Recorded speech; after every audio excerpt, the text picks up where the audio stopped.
ndenge moto Lumumba zalaki na bata moto nani charismatique na biso Lumumba zalaki wa biso bana miketo zo kola Lumumba qui vraiment 80% à Congo.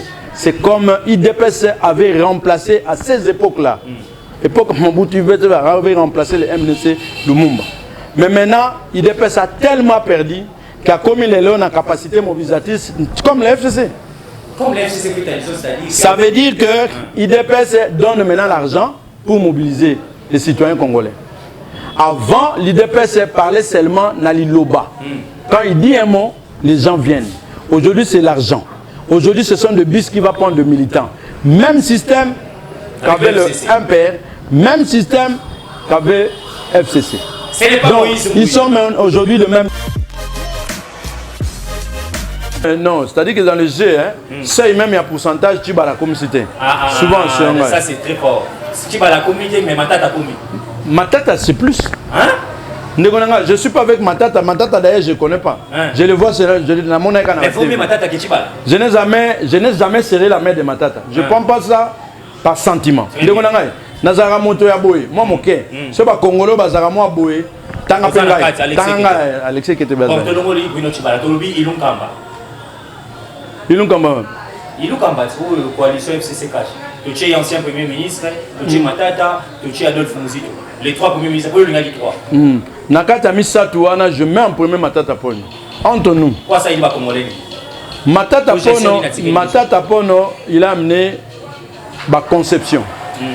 Écoutez, les lots sur le plan de développement, tout aussi. Président Félix Soki. Pour la congolité. Plus d'importance est donnée pour les étrangers que les Congolais eux-mêmes. Deuxième chose, un tribalisme à outrance. Là, c'est le président lui-même qui est dans le tribalisme. Ah ben oui, mais si ce n'est pas lui, c'est sa gestion. C'est la gestion. N'est-ce pas? Quand vous allez citer le nombre, par exemple, conseillers, vous allez dans cours et tribunaux, vous allez dans ceci, vous trouvez, c'est plus c'est-à-dire que les tribus du chef. Donc ce sont les deux choses pour qu'on soit raisonnable habité pour voter sous. Oui, et le troisième ezali pena action, il y a développement sur sein, il y a Congo. On ne sent pas, on ne voit pas, ça n'existe pas. À supposer, Bandekoba Congo par exemple, vous avez dit haute mer, vous construisez le port à haute mer. Ce n'est que slogan, ce n'est qu'utopie, il y a trop de promesses, mais les réalisations sont P. Mouké Makasi, en termes de pourcentage, c'est zéro. Vous n'exécutez pas, vous votez. Batona wa bomba makambo na motema omoni likopanando ke sika ememi bino bandeko bamesana likambo ya tata moko oyo solo balalo amen na nyesa ke soye pas tika chez vous yenda za décider quoi décider lelo fachi azimboka oyo azosa musala ko sala remettre tout en ordre atapino ko bolingai ngande mutu na ko polo ba ko ya sima mais bolimo ya Congo elega liboso ya bolimo ya personnel mutu na mutasa la zéro ba compétence na ye boko timbi habitué à magazine socio-politique économique masolo ya Congo to pesimi nombote mingi na fidélité na confiance vous avez mettre dans les peuples d'abord télévision moko batu ebele merci na ba chaîne partenaire na nzela ya YouTube je cite Congo positif Congo Boania masolo ya Congo télévision communication plus télévision merci na confiance merci na peuple congolais ou azo continuer et à s'abonner na ba chaîne na biso YouTube et pourquoi pas ya ko komela biso merci na ba encouragement na biso émission alléluia ezali big dédicace à la grande dame maman procureur Moisi à Pembe elle s'appelle Percy Mboui qui célèbre une année de plus na mokolo mwalelo. Alors nous avons le réel plaisir amis téléspectateurs de recevoir pour vous un grand monsieur le coordonnateur un proche de Martin Fayulu. Il s'agit de monsieur Alexis Eketebe, président et initiateur de la fondation Faye. Il a ici Alexis Eketebe, coordonnateur national IA Rassemblement Fayuliste Rafa en sigle. Alors to bengisi lelo to mekampe ko solo la na maeza ko lobama na kati ya toile sur l'alliance au salama sur la personne de Martin Fayulu sur combat Alexis Eketebe sur terrain parce que ngongeza ko kima 2023 ya ili musikate to betape ma solo sur réconciliation entre les Katangais to éviter est-ce que Martin Fayulu Lopez a un problème, Joseph Kabila, parce que demain on peut se réveiller aussi. Réconciliation entre Martin Fayulu et Joseph Kabila. Bon, entre guillemets, tu évites ce mésentente, guerre politique, musicien et pouvoir. Tokobe Tali Solo Yaba, ancien premier ministre, Oyo. Sali Moussala Kitoko comme il se doit, nous allons vraiment échanger. Laissez-moi dire un grand merci, n'est-ce pas, Kitoko et accordé ma solo à Congo, opportunité à cause la émission très spéciale, les Alibongo Espace Diamant, non loin il y a Rond-Point Willery, juste en face il y a Camp Lufungula, Borosa Espace encore très bien approprié, Malili Kitoko, Borosa dérangé et Tozali, bel et bien Wana, je salue la gérante, hein, madame Annie Mustafa, big up. Président Alexis qui était Bemote na yo. Bote ndeko Moïse. En forme. Nangolo Nzambe. Bino la muka beaucoup trahir peuple, hein, ko ba ko za peuple ba to komi ko ima. La muka komi ko lia mbongo ndeko Joseph Kabila Kabani. Est-ce que c'est là est vrai? Bon, dire que Kolia mbongo ndeko président ancien président sortant Joseph Kabila. Là, je ne peux pas affirmer. Très bien. Je ne peux pas affirmer pour na sorte que na Katia Lamuka officiellement, que voilà, président sortant à soutenir, à Sambongo, ça. Mais moi, il n'y a pas mathématiques, les oubliements un peu de partout, bâtiments, ni on sur ça là, financement ou tabatinga kati. Il y a beaucoup de tout parce que vous allez voir moi quoi approche. Est-ce que le commentaire fait le sabeté le solo état là qui n'a le outil qui n'a kati. Est-ce que si na yokate le ba pété a pesa pété donc jusque là pour moi na mon ambon wate yaka pété. Donc il a fake news. Yakate jusque là na ebi une manière de déstabiliser aussi existe dans mboka na biso Congo et souvent la politique na mboka na biso Congo salima. Mais bon, c'est vrai aussi Maïpé et Ninganaka tina suka pe monique et Koki mbala musuko zala solo mais en tout cas jusque là tout le monde a noté et zapété. Bonne santé à moi na Martin Fayulu après nous avons le Adolphe Muzito parce que comme on a bino et belé à la muka et Martin Fayulu beaucoup tiré sur l'ancien premier ministre Adolphe Muzito pour na argument na et pour na point de vue na et surtout na la vérité des yeux. Non, ndeko Moïse, wana la mituna penda wana si santé à président Martin, santé situation na ye wana ekozamala mingi benga porte-parole. Très bien. Oyo rattaché à ye à président Martin. Charlotte. Neye akoko lobao makambo tali. Ngai moi je parle d'une situation macro. Très bien. Ça veut dire situation monene ensemble la muka vision à bino. Sur le terrain, pourquoi les alliances se font et se défont, et pourquoi dynamicité politique aujourd'hui, vision politique nini, vous concevez pour que lobby, beaucoup espérer qu'on gagne l'élection. Mingi, on se fonde sur ça. Les lois la leader politique, c'est Pélipo Saliné, la combat Martin Fayulu, Bakobakeya, Komina et Moussokoli. Ancien premier ministre Nyon, sous Basala Mapé, ou Batravailla Mapé, ou gestion de la chaotique. Ndenge ko Martin Fayulu aza kokona pour travailler na bango abandaki na ndeko Adolphe Muzito bato bele bayebi gestion Adolphe Muzito na mboka oyo tomoni ye Adolphe Muzito souffre tomoni ye sikona ndeko matata polio ko bato bele bakolobela ba dossier bukabalonzo bakolobela ba projet ba construction de l'école ba mona eloko te bakolobela makambo ya ba bis transco bakolobela makambo ba Congo Airways situation un peu chaotique na makambo bele mais Martin Fayulu a sepeli entre guillemets pour éviter alliance salama visite à bango et l'objet c'est vraiment un peu mot cannabiso lecture Alexis qui était bezani na bokota na ba leader politique wana babala. C'est-à-dire que nakati wana ba congolais faut tout quoi koyeba ke c'est-à-dire que nous avons opté pour une liberté na politique na mboka na biso c'est-à-dire que pas libertinage hein, mais liberté dans le sens que moto akozala na liberté à penser moto akozala na liberté à agir et agissement neti ndeko na biso ancien premier ministre Matata Ponyo il est libre dans tous ses mouvements. Il s'est dit aujourd'hui, voilà, je ne peux pas, on ne peut pas l'empêcher. Et là, le citoyen congolais, je me dis, voilà, je voudrais rencontrer l'ancien président, M. Kabila. Le match.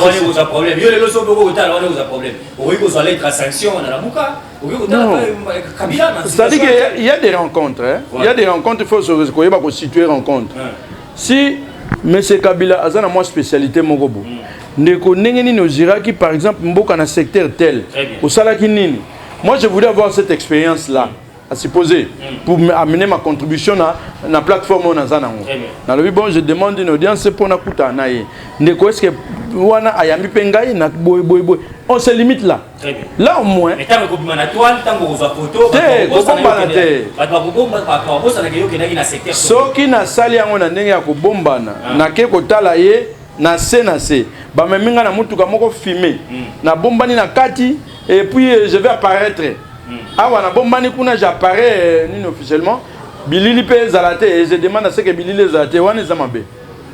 Mais ceux qui n'ont reformulé demande na ndenge ya malamu na expliqué la muka non je voulais les rencontrer na local pour voilà je suis en train de monter quand même moi document mon sur comment gérer le pays dans sens boye na quoi alimenter quand même ni na biso na niveau à la muka. Est-ce que vous me permettez ce babi OK je pars et tant peu na ba retomber à auto solo likuna et puis je m'arrête là ma beza la ranini. Quand vous allez là-bas, c'est pour changer les donnes. Très bien. Demande à Liboso Salaki, il y a que se limiter, vous ne limitez pas là-bas. Ok, il y a soit, ok, que ça là, bah demande extra. Non, on a la ligne za pour nayo, na ça la propagande pour nayo, et ceci donnez-moi un peu d'argent. Là, au bimi, na ouais Zalaki cercle, au boyo kanaki pour que nous ça demande. Donc ça dit que pour rencontrer n'importe lequel politicien qui soit de gauche ou de droite. Mais pour recueillir de nouvelles idées qui permettent de colissa penser à la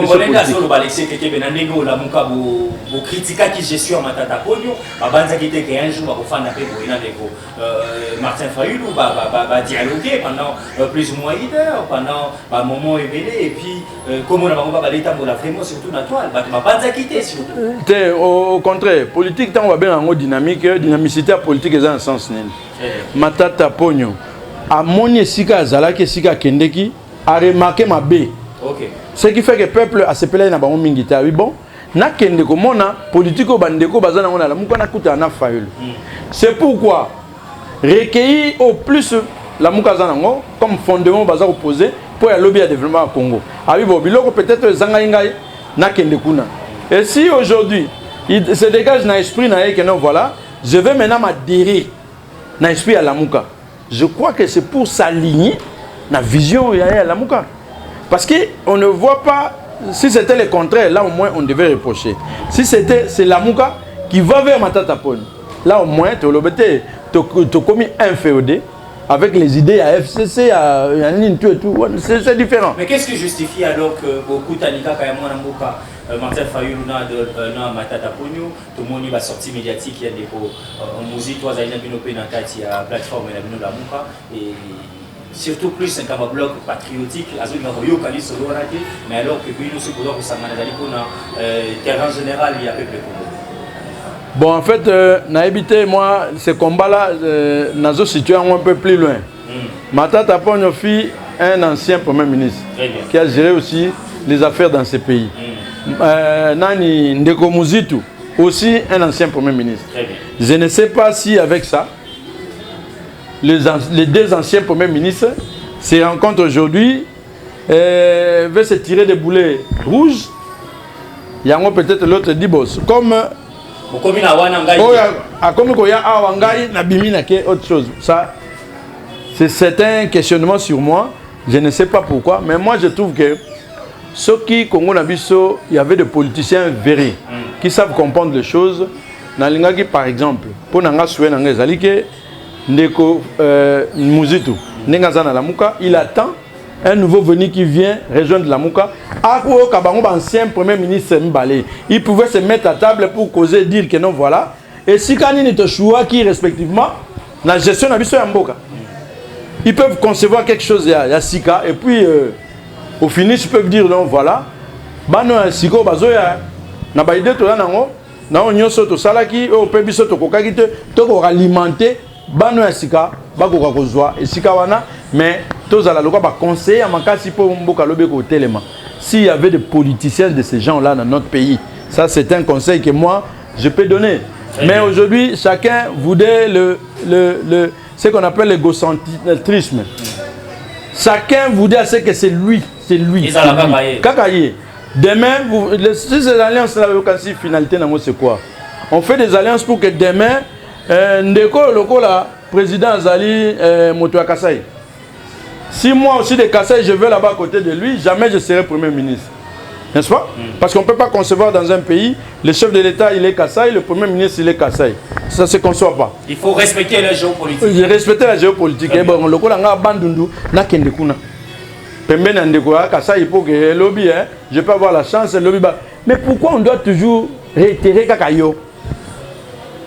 Le 2 ils ont la Légion, na sala la Légion na outi ko sala la Légion na bande komu balé na ancien premier ministre.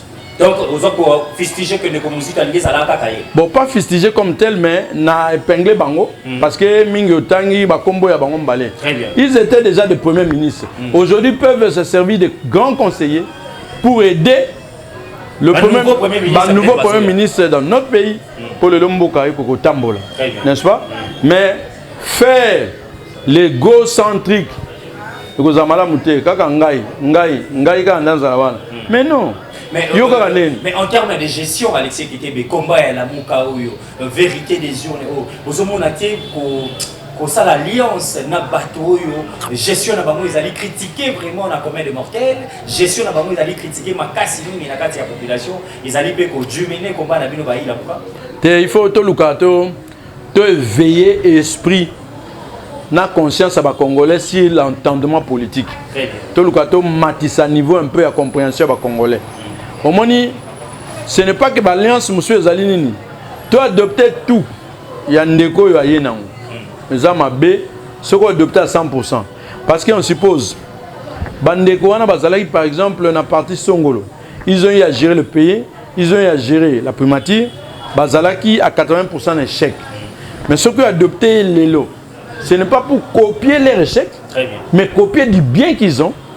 Et puis, n'a bien pour sa proposition, mettre ça en musique pour que demain on décolle le Congo. Aujourd'hui, si on peut être pragmatique, entre les deux anciens premiers ministres, Alexis et Guité, mais vous pensez que d'une manière générale, Mandeko va gérer comme malin pour Premier ministre. Sans flatterie, sans complaisance, devant les Congolais dans notre mission. Évidemment, dans un bilan, il y a des postes. Les postes, monsieur, qu'on réussir, mais au finish à bilan, des bilans négatifs. Mais na kati amnini, ngali nikuto chami balete, ngali bichel ngami sato. Non, ça m'a le compte. Et yazana ngosala, azana même pas na ina niku. Mais aza premier ministre. Asili ça. Donc comparé à ministre. Chato batsachi bala, bino chibala. Ah, Chibala même, non. C'est-à-dire que dans le jeu, c'est même il y a un pourcentage Chibala comme c'était. Souvent, c'est ça c'est très fort. Chibala comme mais Matata comme. Matata, c'est plus. Hein? Je ne suis pas avec Matata. Matata, d'ailleurs, je ne connais pas. Je le vois, dans mon écran. Mais il faut mieux Matata que Chibala. Je n'ai jamais serré la main de Matata. Je ne prends pas ça par sentiment. Nazara moto ya boy, moi moké. Ce pas Congolo bazara moi boy. Tanga pengai. Tanga Alexis qui était bazar. Comme tout le monde il Chibala, tout le monde Ilunkamba. Ilunkamba. Ilunkamba, c'est la coalition FCC cash. Tu es ancien premier ministre, tu es Matata, tu es Adolphe Muzito. Les trois premiers ministres, pour le gars 3. Nakata Misatouana, je mets en premier Matata Pono. Entre nous. Quoi ça il va Congolais? Matata Pono, il a amené ma conception. Écoutez, les lots sur le plan du développement, toute situation financière doit passer par le banque. Cet esprit à bancarisation, j'en fais cite. Matata Pono, il a conduit la modernisation.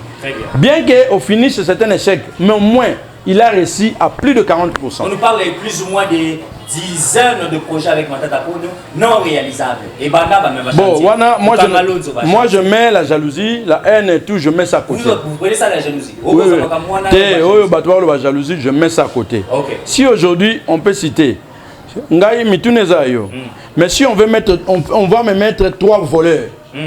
Je ne parle pas de ministre, de premier ministre voleur, non. Je parle de 3 voleurs, on me met. Pour l'État, c'est-à-dire l'État. Si je vois un, Moko Ayeyawa, Atongi Société Mibale Misato Nambongo Aibaki, et qu'il a embauché les Congolais. Moussou Akamati Mbongo Atongi, la société Namikili Apoto. Moussou Akamati Mbongo il a consacré les femmes et tout. Lequel de premier ministre, lequel de de citoyens congolais que je peux apprécier. Lesquels de voleurs que je peux apprécier. Oui, à Tongi Namboka nae embauché au Congo parce que l'argent volé du Congo, ça sert encore le Congolais, ça embauche le Congolais, ça fait payer le Congolais. Mais ça est toujours riche. Mais au moins un mouibi propre, c'est celui-là que je peux apprécier. Le deuxième, il va dilapider l'argent du Congo pour Atonga na poto, il donne le travail, il donne l'argent, na ba banque, na ba nini va bénéficier. Et le troisième, il a investi dans les femmes, il a investi dans la boisson, il a investi dans ceci. Lui encore, c'est un garou. Est-ce que les Congolais peuvent aussi retenir quelque chose de bon avec Adolphe Mouzito pour changer le chapitre de la monde? Oui, par rapport à Adolphe Mobutu, il a aussi fait. Comme quoi? Il a Mobutu, c'est un peu du volatile, mais au moins je retiens de Matata Ponyo. Matata Nakata Ninouana, c'était vraiment. Non, moi je ne vois même pas ça. Matata, je vois sur le plan de conception, sur le plan de travail. Matata, si quelqu'un peut réfléchir encore que tout ça, la usine, bien qu'elle finisse, c'est un échec. Mais au moins, on a sorti l'argent de l'État, il est parti et ça, il est au moins banni au sala. Mais aujourd'hui, Matata aussi, Naka Matata, se justifie.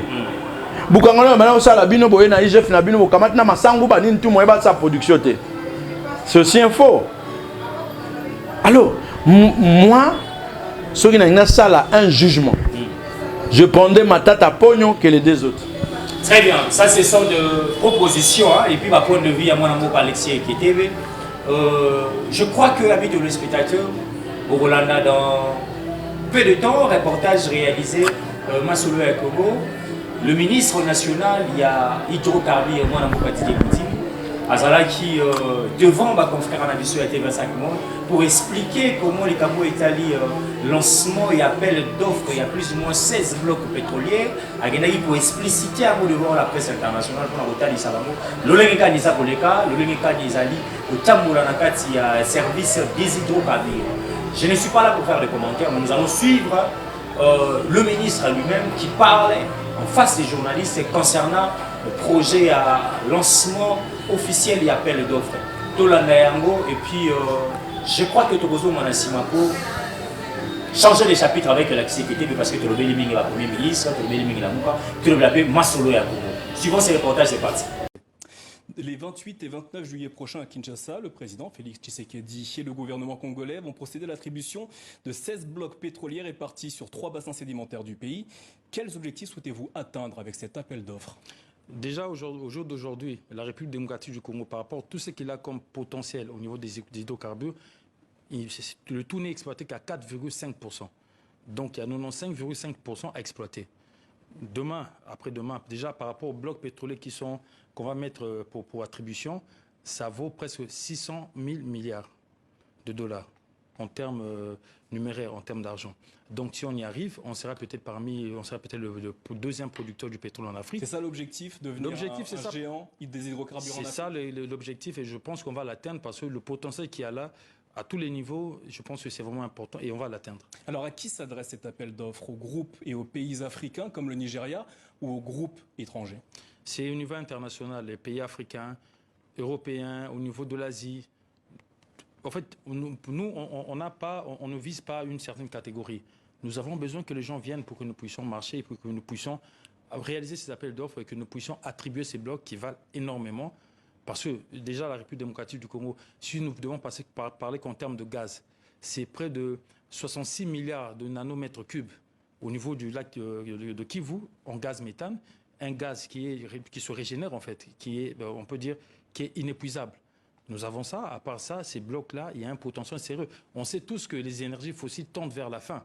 Donc nous avons intérêt à pouvoir exploiter ça maintenant, d'où le lancement de ces appels d'offres pour que nous puissions exploiter le potentiel que nous avons. Les 16 blocs concernés par l'appel d'offres international sont potentiellement estimés à 16 milliards de barils, ce qui représente 650 milliards de dollars américains, c'est ce que vous avez dit. Quelles seront les retombées socio-économiques pour le pays et plus particulièrement pour les Congolais? La première des choses, c'est qu'avant, tout ce qu'il y a eu comme contrat n'a pas été fait, il y avait des conventions en fait, parce que le dernier c'était par rapport à la Perenco, la convention de 1969, et le reste, il y a eu des contrats de partage de production, mais qui n'ont pas été effectifs parce qu'il n'y a pas eu de production réellement. Mais là, nous sommes en train de voir comment... Voilà, les retours, amis téléspectateurs, je crois que Douti pour la sur notre intervention, coup de chapeau dans moi Didier Boudimou, parce que nous sentons parmi le ministre Yabawarios, aux alliés ministres à Biroté, aux alliés Koukitation, pour expliquer, pour donner les questions s'il y a des descente sur le terrain par rapport à Moussa Osala. Plein de succès, Nayo, coup de chapeau, excellence Didier Boudimou. Le 28 Oyo, Tokozala dans le stade des Martyrs. Tout dans l'année, les alliés sortis officiels, il y a parti politique ACP. Où quand même, il y a un gentil Mobilamba. Tokoya wana Tomona, allié à UDPS, le Nenga ça la sortie officielle. Pas de commentaires, Masolo Congo sera déjà là. Le 30 juin, Bissonion se trouve à la Bandalou. Total a commenté ce que Alexis Ketebi a installé les sous bureau Moussou ya faille. Et en même temps, on va aussi une samedi, Ndekouami Siwazali, président et Abilengé à UDPS. Dans la journée de réflexion, c'est sur invitation. Ce que vous avez invitation, tu as un téléspectateur. Dernier tour là, lobby. Nous avons appelé, tu as messieurs de l'armée. Azali coordonnateur, il y a un communicateur, il y a AFDC et allié, il y a moi qui a demandé ce bâti le Pueblo. Tu as solanaï. Moi qui a laissé que tu n'es pas inayo. Parce que nous avons lobby, la siège, nous avons continué à faire la initiative nos amis. Si vous avez un la partie politique, ça ne va pas. Vous créez, ma base, vous avez créé, vous avez sur naïoté, vous avez banga, parce que l'activité va aller déjà l'homme de terrain. Pourquoi pas vous avez banga créer parti politique. Bon, on les amis, tout le temps, ils vont c'est-à-dire que, bon, dans le Wanza, mais beaucoup d'appelés PDLI. Les alliés Montonio sauté, Azali, Kové, Azala, leader. Hein? Et vous avez mérité quand même. Oui. C'est vrai, Bandeko lobby, mais donnons le temps au temps. Très bien. Tant ils en ont été prévu pour ça la partie politique. Mais dans la politique, je peux qu'il y a lobby tondele, n'a ça la partie politique. Il y a déjà tout ça là. Ils ont bossé un parti politique. Très bien. Alors il n'y a pas cité. Ils ont bon aux anguités, mais tant et coquins peut-être été. Ce qui nous a bon ici à Bengibiso, n'est tout ça parti politique. Lelo, tout le monde tout ça là. Ba leader ba bimisiko tant on te maël na bango to moni ke ba ko kamba Congo te neto tika tout ça les partis politiques. Très bien. Alexis Kete de réconciliation ba Katangé ba tebele ba sur les réconciliation à Kabila na Katumbi. Est-ce que yoza politique qui ezali qui vraiment réconciliation ba Katangé pour mingi ba lobby na kati ya réconciliation c'est que tout le monde a ba couche manso. Tout le monde a un secteur culturel, religieux, politique, ainsi de suite. Mais tout le monde a un écart plus politique. Et puis il y a deux grandes personnalités, Joseph Kabila, Moïse Katumbi. Analyse ça. Analyse, ça ne résout aucun problème. Il y a Katanga. Ça ne résout aucun problème, je te dis. Tozali na eloko moko na Katanga, Katanga. Ezali bombe momba. O ezosa malobi ke Katanga on est kokoma divisé. Bongote. Ce qu'on l'a dit pas histoire na tango kala.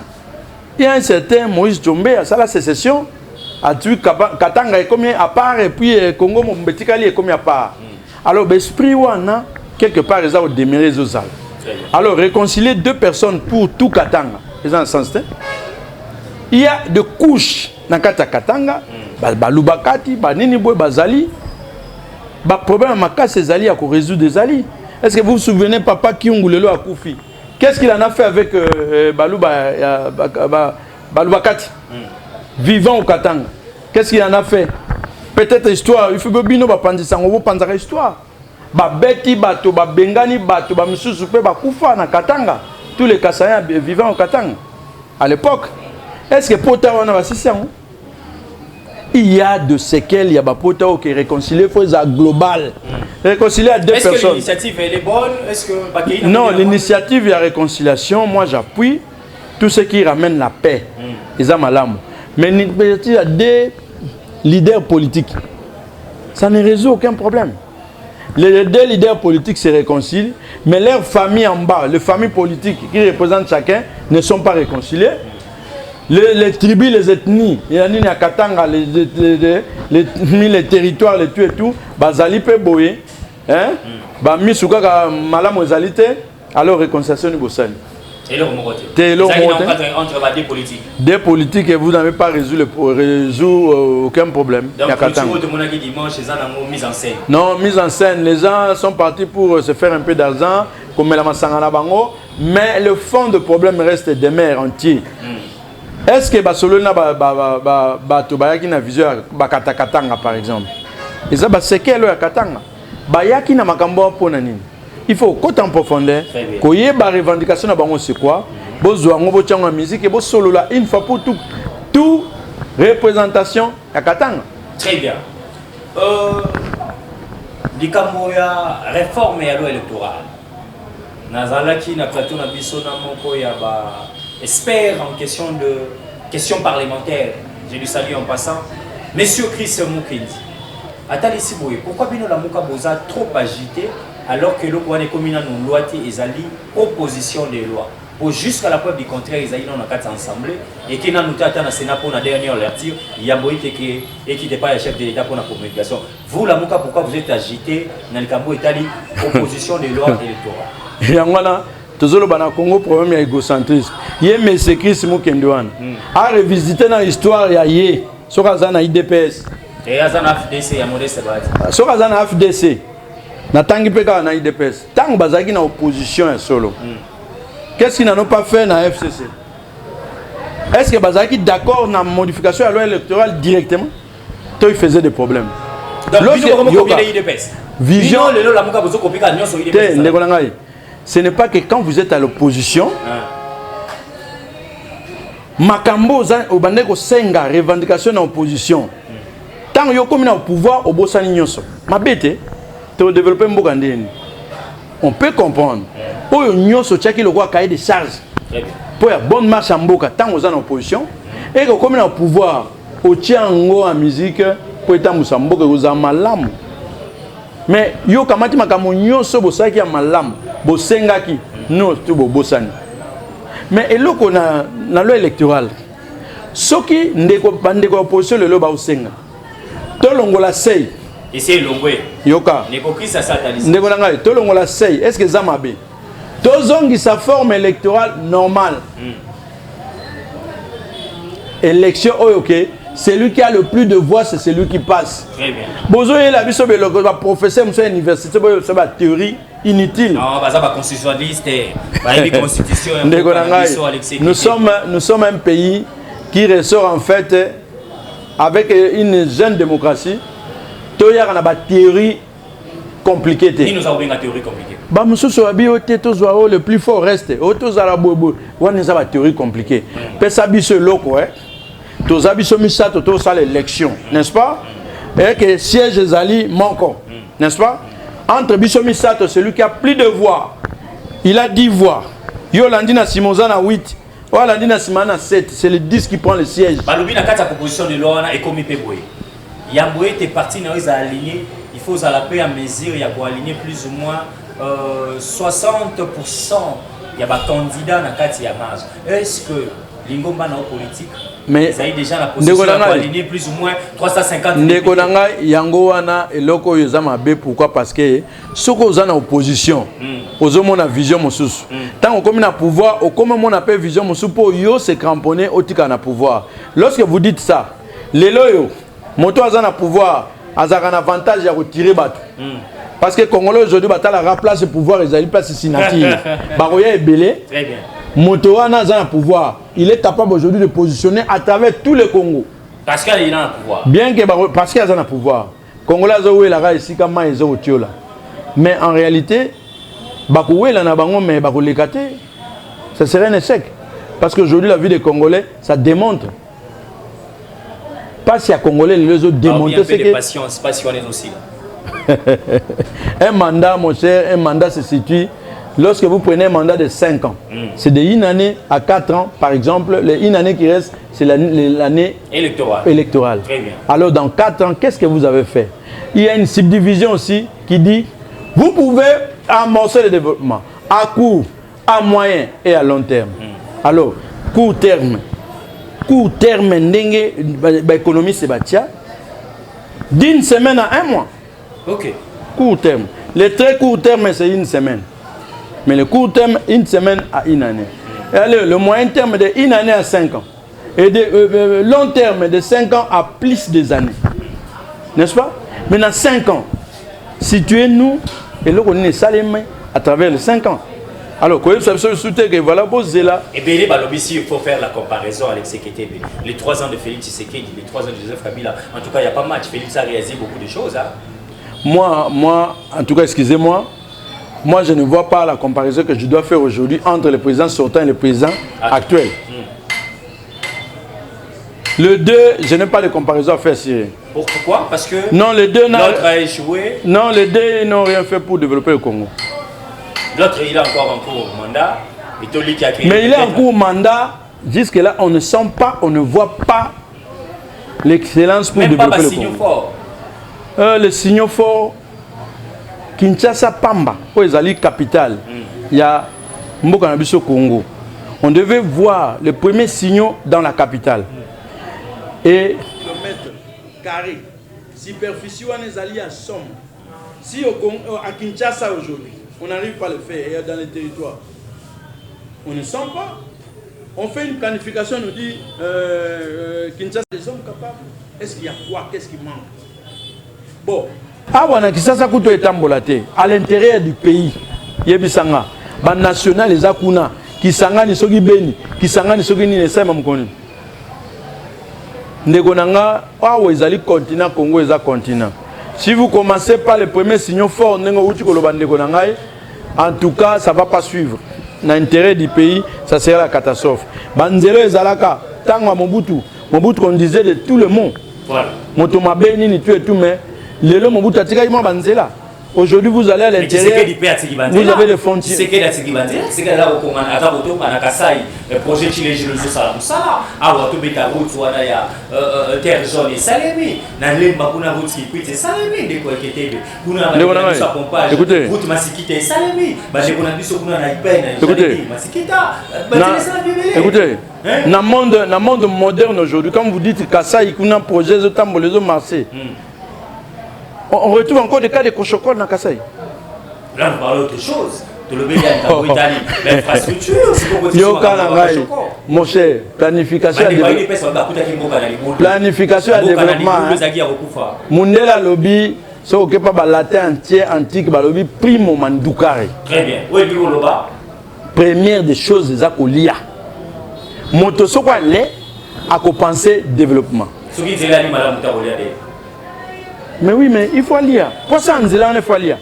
Sokwa l'été, il va jamais vous aider pour aller à Kumbata Bouette, il y a zélo. Moto faut lire. Tant qu'on lenda bimi, pour ce qu'on a ça musala. Très bien. Mais moto l'été, balobi vente à famille, n'a point d'oreille. Très bien. Et Zalaki Alexis qui était bien mis de spectateurs. On est à la fin, on va prendre quelques questions, réponses. Et ça rubrique à la Congolais, Balingara Momingi, à Tutuna Mituna, et Bele Bolba Mituna Songi Songi, Mituna, et Ben Sarabatuna 4e, oui, non, et ça question simple. Et ceux qui répondent, c'est Zalaki Zaramundo quitté. Les Moïse Moui, question à répondre était, vous êtes libre. Et les Congolais vont comprendre que question, journaliste à Tunaguié, à Zaguié Yanou, to à Boïne pour répondre. Alexis qui était vrai ou faux? Personnellement, vous avez reconnaître que depuis Félix Tshisekedi, le président de la République, au Kamambo, ils attendent un signal fort pour un changement. Non, en tout cas, soi-disant, il y a des planifications, mais en tout cas, goutte d'eau dans l'océan. On ne sent rien.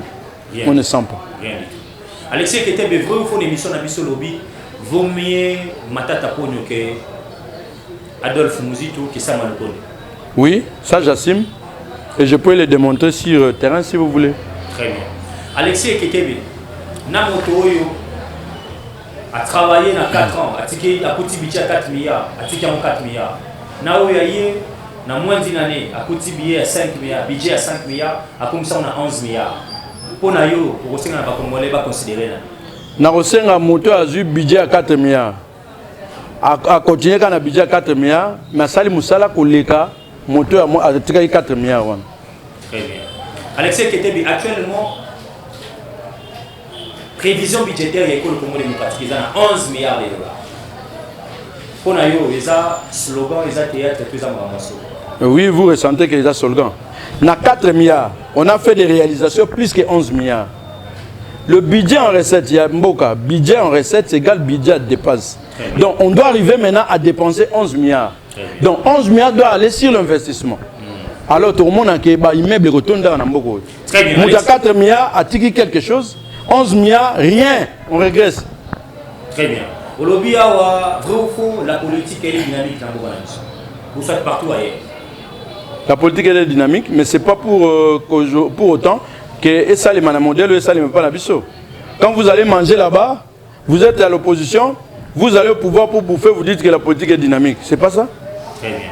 Est-ce que l'obbiso qui va commander par Mouni, dès qu'on a Félix Tshisekedi, tu retenir que la politique est dynamique? Ensemble, c'est-à-dire Nakati Alliance, Bakojore, Bataboussambou ensemble. Vous vous rappelez, à la trahison. Vous rappelez la conférence nationale à l'époque, Maréchal Mobutu, avec Papa Tshisekedi, Bazakoma qui a coûté tiré, mais c'était de vrais amis. Mais il y a qui ça la conférence nationale pour mettre à paix pour le développement au Congo.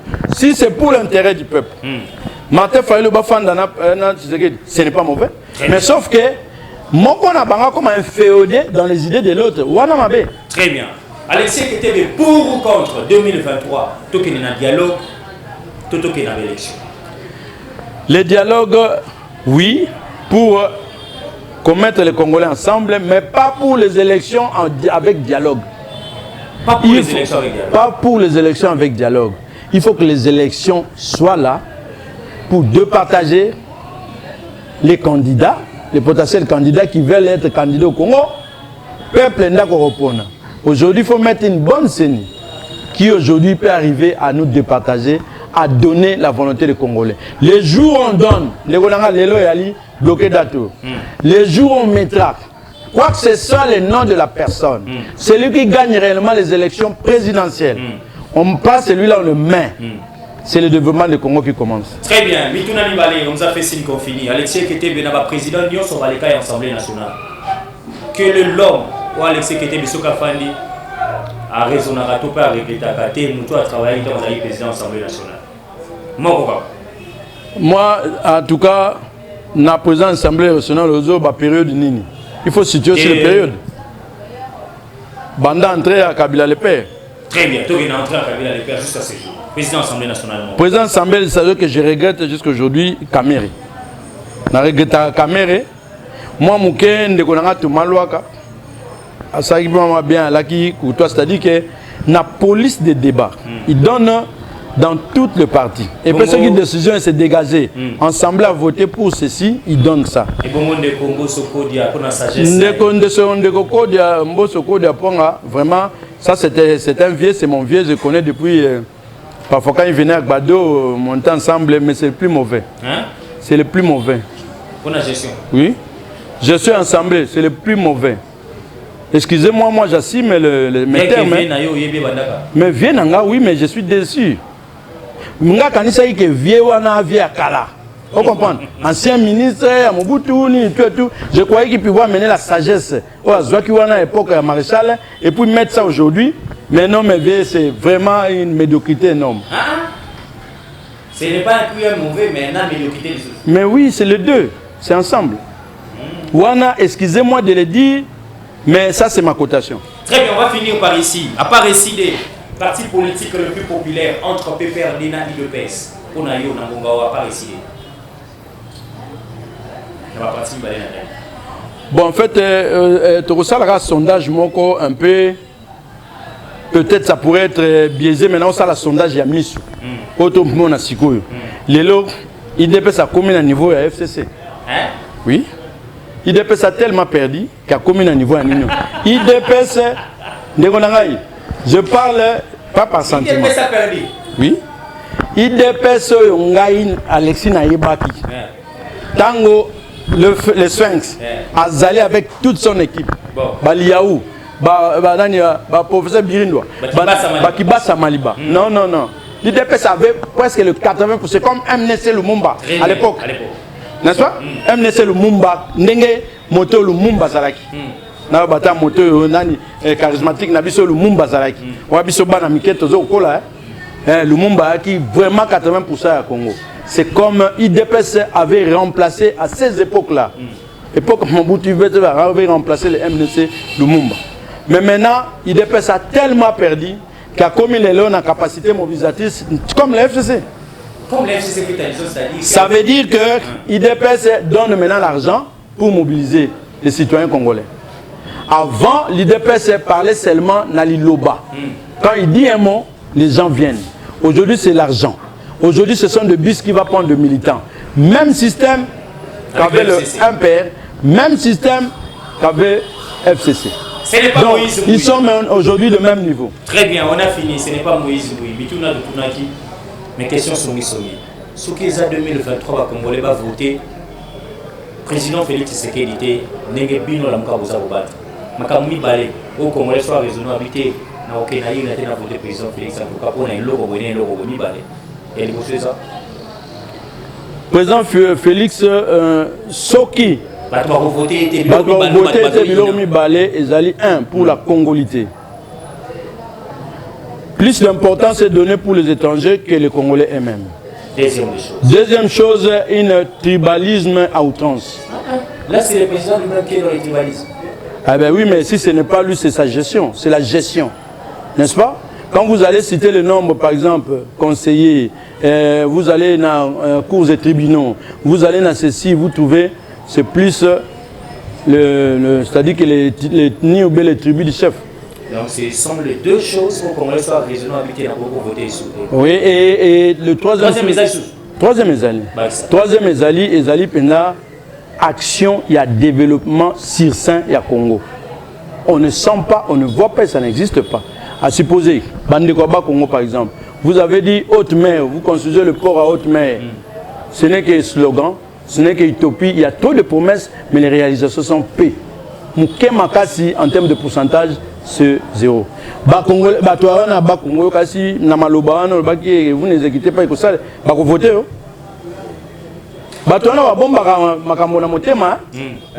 Et vous c'est pas la réalisation de ces choses-là, ça va prendre combien de temps? Très bien, on a fini. Merci. Il y a 3 mois au rapport à haute mer, au salon, il y a 3 mois. C'est impossible. Mais déjà, c'est comme impossible. Même dans une année, pas où on est ici là-dedans. Il faut aider ça. Mais oui, tu as une étude de faisabilité, ça vous prend des années. Très bien, analyste politique, coordonnateur Rassemblement Fayuliste, cadre la MOUPA, président national de la Fondation Alexis Kété Befaye, Azalaki invité la mission. De Tunaki, question-réponse au Bino, amis téléspectateurs, vous avez compris les 3 choses. Si et seulement si Congolais va la confiance en 2023, on a président en exercice et en fonction de Félix Tshisekedi, c'est parce que 1, les Kamboua Congolité, là c'est Alexis. 2, Alobeli, les Kambouya, 2, le tribalisme. Et 3, non-réalisation de promesses. Ça c'est Alexis Kété. Je mets quiconque à défi pour les droits des réponses par rapport à ma question-réponse. Merci na directeur technique, merci na Mike, merci na mon réalisateur, monsieur Nidabakou, et à toute la grande équipe technique. Je crois que tout est dans le lobby. Ceux qui sont même chaîne, même heure, abonnez-vous massivement. Merci à celle qu'on appelle Annie Mustafa. Au revoir. Moni likopana ndoke esika ememi bino bandeko bamesana likambo ya tata moko oyo sur le ballon amen na inyo saka so epa comme tika chez vous yende aza décidé kwa décida lelo facha zimboka oyo azosa musala ko sala remettre tout en ordre atapino ko boyingai ngande mutu na ko polo ba koya sima mais bolimo ya Congo et les galiboso ya bolimo ya personnel mutu na mutosala selon ba compétence na ye pour que